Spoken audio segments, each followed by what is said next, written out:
Namaste. The divine in me greets the divine in you. I was ordained a United Methodist minister. That was in 1973. So I wanted to give you a little bit more of my background. The same year I joined the staff of a radical organization called the Ecumenical Institute and worked with it for the next 15 years. In the 80s, my wife Roseanne and I lived at a Buddhist meditation center on San Juan Island off the coast there of Washington State. And in the 90s, we started studying Indian spirituality with our teacher, a professor, psychotherapist, artist, and holy man from Maharashtra State. And we've been to India a number of times. That's where I got my swag. We began going to Unity churches in 1996. We attended Unity in Houston and then in Asheville, North Carolina, before moving to Santa Fe this past June. We were members of the Unity Church in Centralia, Washington, and I spoke there once a month. And now we are very delighted to be part of Unity Santa Fe. And I'm grateful for this opportunity to speak. This time of year, as has been mentioned, there are at least 3 festivals of hope and light that I know of. Tonight, Hanukkah begins at sundown. In November, the Hindus celebrated Diwali, their festival of lights. And today is the first Sunday of Advent for many Christian churches. And they celebrate by lighting the candle, the first candle of the Advent wreath. Well, we live in challenging times. The economy seems to be a bit shaky. There's a huge political divide. There's an epidemic of depression among the youth. And there is, of course, climate change. Amid all of this, how do we strengthen our hope? Amid challenges, how do we walk the sunlit path? Emily Dickinson wrote, "Hope is the thing with feathers that perches in the soul and sings the tune without the words and never stops at all. And sweetest in the gale is heard, and sore must be the storm that could abash the little bird that kept so many warm. I've heard it in the chillest land and on the strangest sea, yet never in extremity it asked a crumb of me." Hope is a feeling of expectation and a desire for certain things to happen. Daisaku Ikeda wrote, "Hope transforms pessimism into optimism." Pessimism is a tendency to see the worst aspect of things or to believe that the worst will happen, a lack of hope or confidence in the future. Optimism, on the other hand, is hopefulness and confidence about the future or the successful outcome of something. Winston Churchill said, "The pessimist sees difficulty in every opportunity. The optimist sees opportunity in every difficulty." You may have heard this story before. Rendellin referred to it last Sunday in her talk, but it fits our topic so well. There were two identical twins. They were alike in every way but one. One was a hope-filled optimist who only ever saw the bright side of life. The other was a dark pessimist who only ever saw the downside of every situation. The parents were so worried about the extremes of optimism and pessimism in their boys, they took them to a doctor. He suggested a plan. He said, on their next birthday, give the pessimist a shiny new bike and give the optimist only a pile of manure. It seemed a fairly extreme thing to do. After all, the parents had always treated their boys equally. But in this instance, they decided to try the doctor's advice. So when the twins' birthday came around, they gave the pessimist the most expensive, top-of-the-line racing bike a child has ever received. When he saw the bike, his first words were, "I'll probably crash and break my leg." To the optimist, they gave a carefully wrapped box of manure. He opened it, puzzled for a minute, and then ran outside screaming, "You can't fool me! Where there's this much manure, there's just got to be a pony around here somewhere."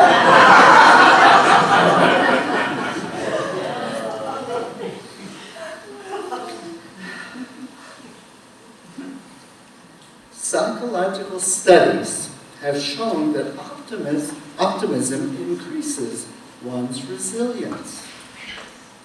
Optimistic people have stronger immune systems, less heart disease, and live longer. They're happier. They have less depression. They perform better at school, in sports, and at work. Their relationships and social supports are measurably increased. Being optimistic doesn't mean being unrealistic, airy-fairy, or engaging in wishful thinking. In fact, optimists have been found to be better able to view current reality more clearly and objectively than pessimists. Daisaku Ikeda goes on to say this about hope. Hope is invincible. It changes everything. Winter to summer, darkness into dawn, descent into ascent, barrenness into creativity, agony into joy. He says, hope is the sun, it is light, it is passion. It is the fundamental force for life's blossoming. Well, what can we do to strengthen our hope? How can we change our gloomy thoughts into ones full of light? Well, as followers of unity, we can continue joining together like this on Sunday and at other times to affirm what we believe. We believe that with God all things are possible. And we rehearse that through often affirmations, prayer, and song, and music. Indian spirituality also agrees. The Pondicherry mother of the Sri Aurobindo Ashram in Pondicherry said, "The divine knows everything and can do anything." You know, though, our negative programming is deep. So we don't just base our hopes on our beliefs. We have a much more profound basis for hope. as followers of unity. Traditionally, Advent is a time for anticipating the birth of Christ, of Jesus, and his return at the second coming. Charles Fillmore, the founder of Unity, said the second coming is here right now. He said, once you understand the spiritual character of Christ's second coming, then you will find Christ within yourself. He said this inner communion was the joy of his life. Quote, it's a perfect ecstasy.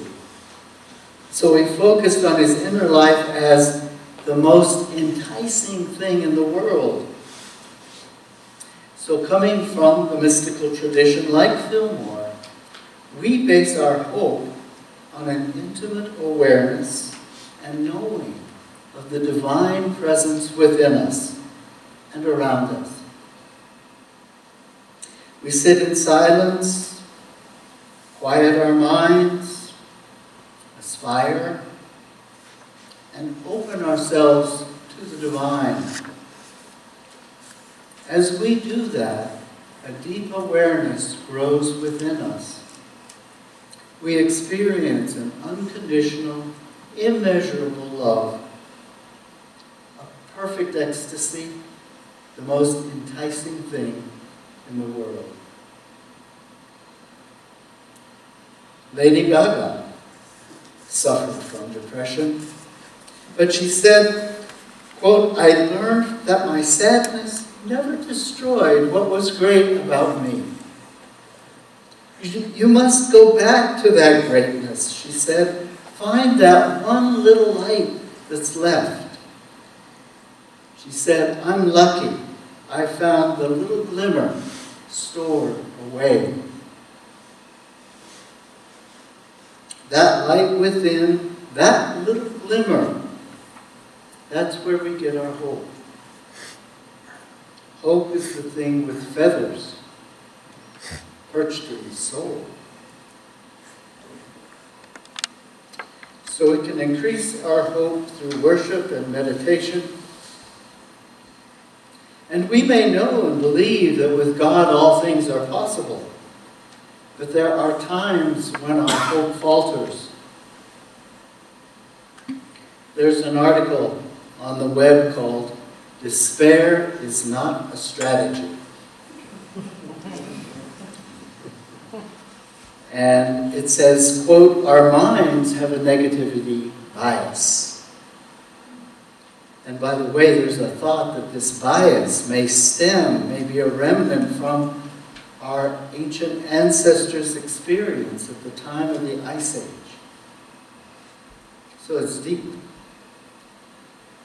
This article says, it is our tendency to weigh negative things more heavily than positive things, even when they are of equal intensity.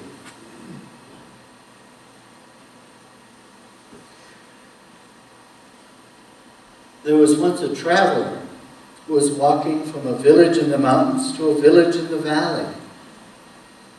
As she walked along, she saw a monk working in a field. So she stopped and said to the monk, I'm on my way to the village in the valley. Can you tell me what it's like? The monk looked up from his labor and asked the woman where she had come from. The woman responded, I have come from the village in the mountains. What was it like? The monk asked. Terrible, she exclaimed. No one spoke my language. I had to sleep on a dirt floor in one of their houses. They fed me some sort of stew that had yak or dog or bull. And the weather was atrocious. Then I think that you will find that the village in the valley is much the same, said the monk.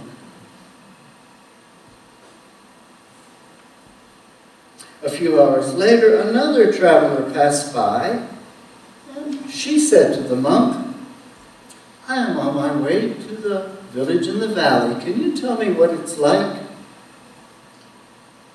Where have you come from? Asked the monk. I have come from the village in the mountains. What was it like? It was awesome, the woman replied. No one spoke my language, so we had to communicate using our hands and facial expressions.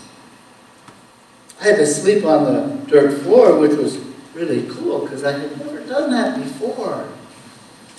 They fed me some sort of a weird stew, and I have no idea what was in it, but just to experience how the local lived was great.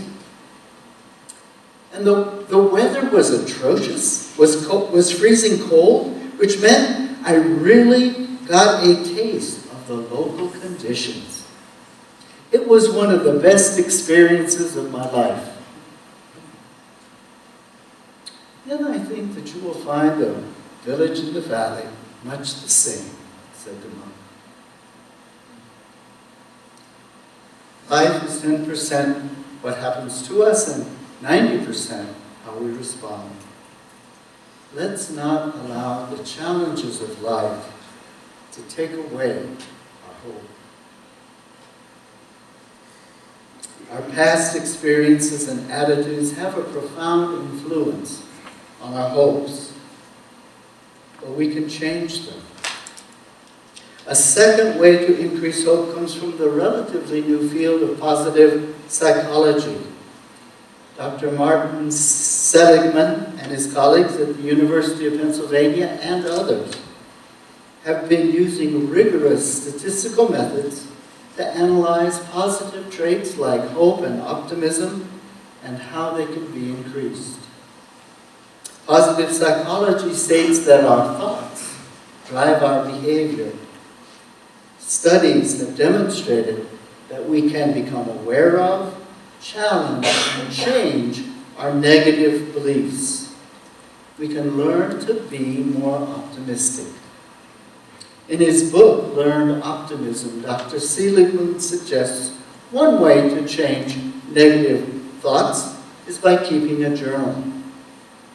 You can increase your awareness of negative thoughts and challenge them by writing them down. We probably all know people who live out of a story that they are victims.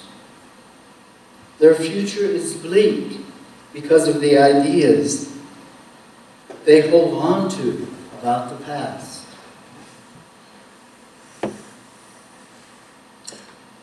Well, there was a small boy who had a positive attitude about while he was playing outside in the yard by himself. He said to himself, I am the greatest batter in the world, in the whole world. Then he threw the ball in the air, took a swing, and missed. Strike one. He said again, I am the greatest batter in the world, in the whole world.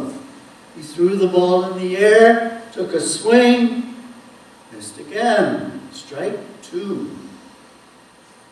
He repeated the process a third time, swung and missed. Strike three. But unwilling to be defeated of his optimism, he thought a minute and he said, wow, I'm the greatest pitcher in the world. He could have given up and said, I'm no good at this, I'll never be good, no one will help me. But he didn't. He reframed his experience and created a new positive story. We could do the same. So we can increase our hope through devotional practices and reframing our negative thoughts. A third way to increase optimism is through positive, persistent action. I found this on the web. When we embody what we aspire to, we have already succeeded. In the movie The Pursuit of Happiness, Will Smith plays a single father trying to get a job and care for his son, his young son. He completes his studies and he gets an interview at a prestigious Wall Street firm. On the morning of the interview, due to no fault of his own, he is terribly late. But instead of becoming discouraged and giving up, he remains positive and hopeful. He has no time to put on his suit, so he goes in his t-shirt and lightweight jacket. He runs to minimize his lateness and doesn't allow anything to get in his way. He scans the office area to get clues for his interview. He zips up his jacket to look as presentable as possible. He uses humor to deflect from his lateness and his clothes. He answers the questions of the interviewers honestly and directly and is not intimidated. Will Smith's character has hope, a hope that is active, persistent, invincible, passionate, and full of light. And by the way, spoiler alert, he gets the job. Hope is the thing with feathers that perches in the soul and sings the tune without the words and never stops at all. Well, a final way to increase hope this Advent involves an element of risk. Caring for others is another way to increase hope. Last Sunday, Brendolyn requested someone share an example of blessing a difficult situation. A member of the congregation talked about a time she got to know a street person, developed a caring relationship with her, and supported her even up to death. And wow, the amazing experience they both had of seeing each other's divinity.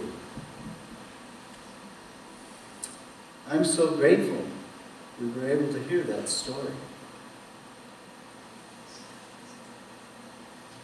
Seligman says, if you gauge in an activity in service to the commons long enough, it will gain meaning for you. He says you may find that you get depressed less easily, get sick less often, and that you feel better acting for the common good than indulging in solitary pleasures. And he says, most important, an emptiness inside you, the meaninglessness that rampant individualism nurtures, will begin to fill. One thing that gives me hope is the amazing number of women who ran for office and who were elected this past fall. Young women, Latinas, American Indians, and Muslims. My wife Roseanne is writing a book called Mothers of the New Earth. In researching it, she found that the Dalai Lama is calling on the next generation of women to be mothers of the compassionate revolution that this century so desperately needs. He said that women have a special role to play in creating a better world. That women are more empathetic and sensitive, more receptive to the needs of others. He asks women to, quote, accept leadership roles, for we need you to promote love and compassion, unquote. And he says, I have a dream that women will govern more of the 200 nations of the world one day, and that there will be less war, violence, economic and social injustice. Hope is the thing with feathers that perches in the soul and sings the tune without the words, and never stops at all. So as we begin this Advent season, as we move toward Christmas, let us embrace and walk the sunlit path, the path of hope and optimism, light and love. Can you imagine a world full of children, youth, men and women, full of hope and optimism, first transforming themselves and then the planet? The possibilities are endless. So be it.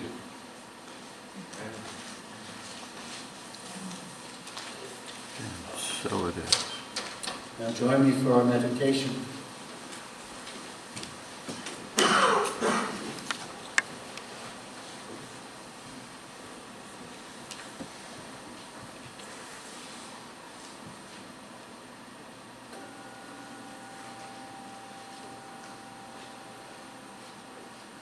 Sit comfortably.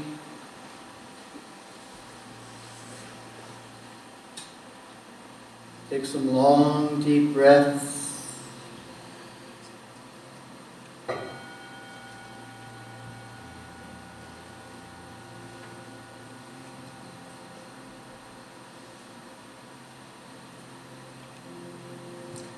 Allow yourself to become calm, quiet, and relaxed.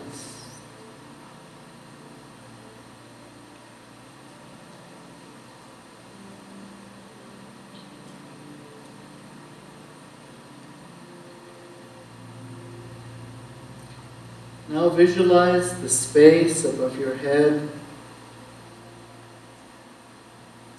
and find there a sphere of white light, a little smaller than your head, pure, transparent, and formless.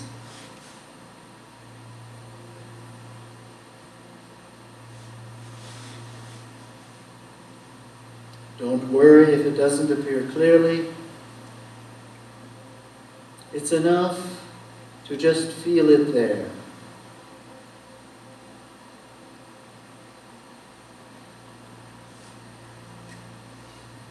Sit with that image, concentrating on the presence of the light.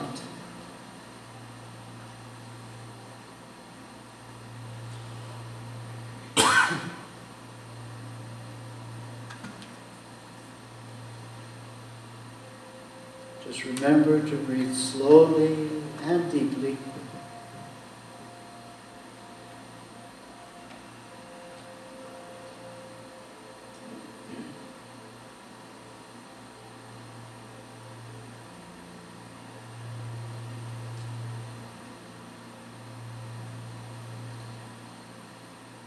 Imagine the sphere of light represents all universal goodness, love, hope, and wisdom. The fulfillment of your highest potential.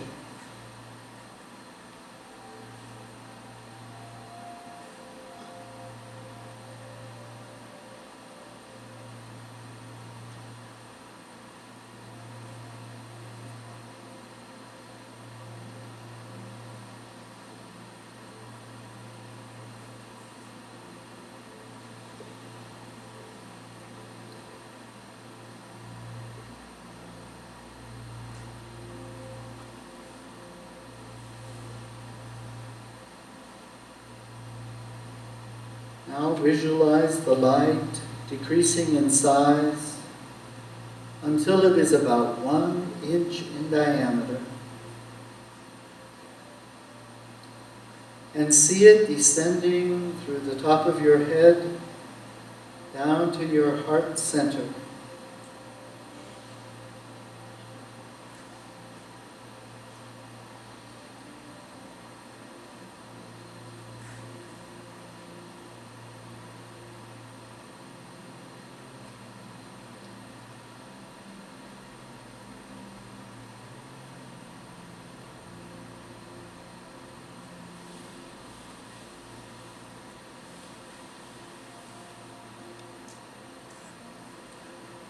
Feel the light in your heart center, radiating love and light.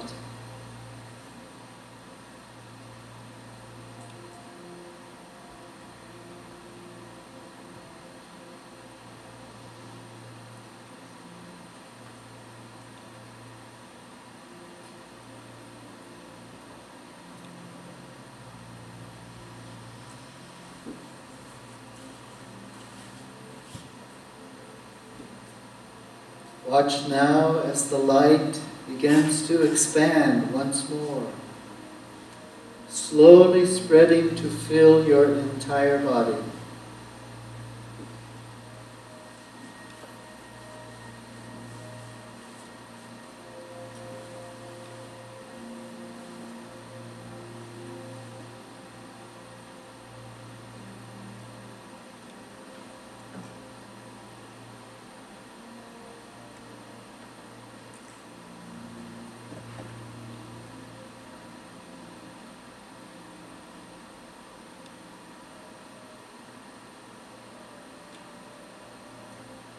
As the light fills your body, all the solid parts dissolve and become light.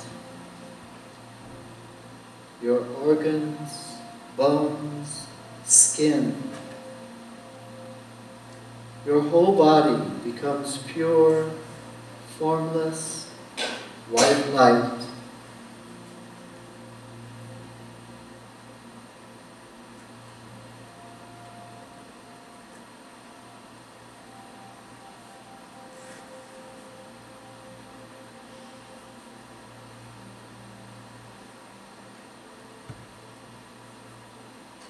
Concentrate and bathe in this beautiful, loving light.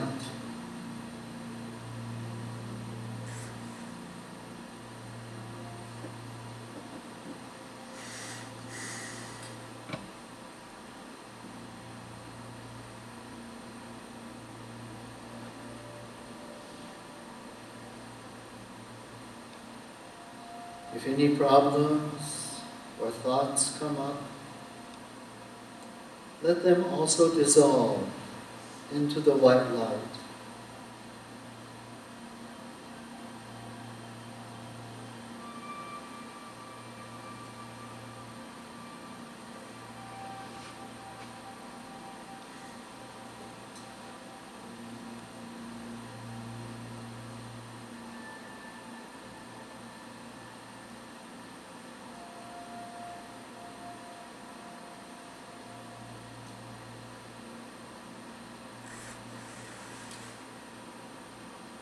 Imagine that all negativities, hindrances, and problems have completely vanished, and that you have reached a state of wholeness and perfection, feeling serene and joyful, optimistic and hopeful.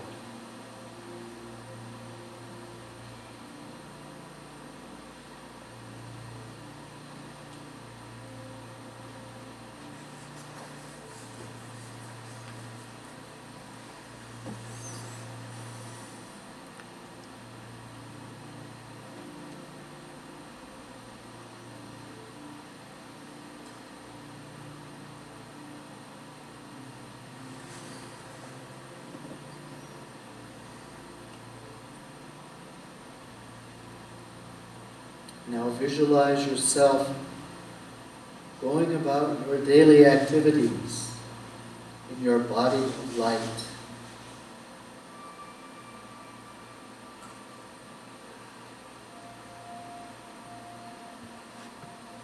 Just allow your light to shine and illumine everyone and everything you encounter.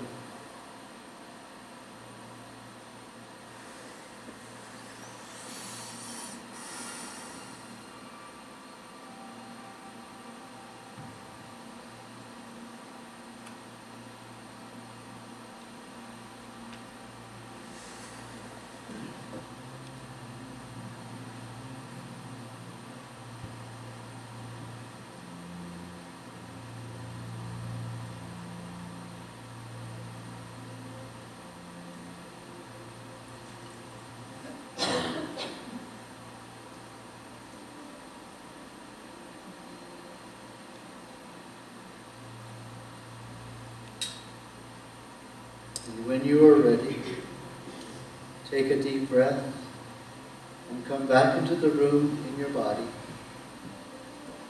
and open your eyes.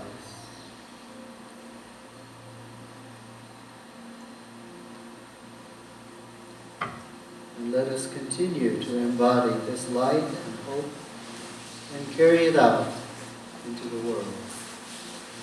So be it.